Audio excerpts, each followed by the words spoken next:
Hi there. For today's Tuesday tip, I'm going to continue with our series about talking on the behavior standards from the ASCA National Model for School Counselors. And the one that I want to focus on today is also in professional foundation, which is kind of what we're focusing on February and March here on our Tuesday tips. It is use ASCA mindsets and behaviors for student success to inform the implementation of a comprehensive school counseling program.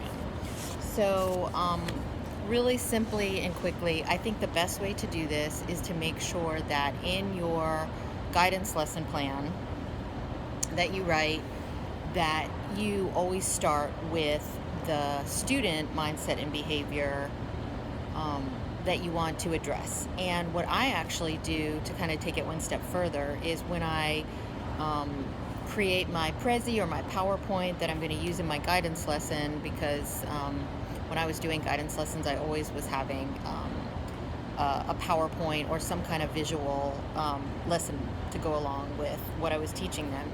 I would actually put the student standard, the mindset or the behavior in the first slide of the PowerPoint. So where it said my name, the grade that I worked with, right underneath that was the mindset or behavior that we were going to go over in that lesson. So I recommend that you do the same. I think that will really help you stay on top of that standard and make sure that you're always incorporating the mindset and behavior kind of as the focal point of your guidance lesson or even your group session. So I hope that's helpful, and happy counseling.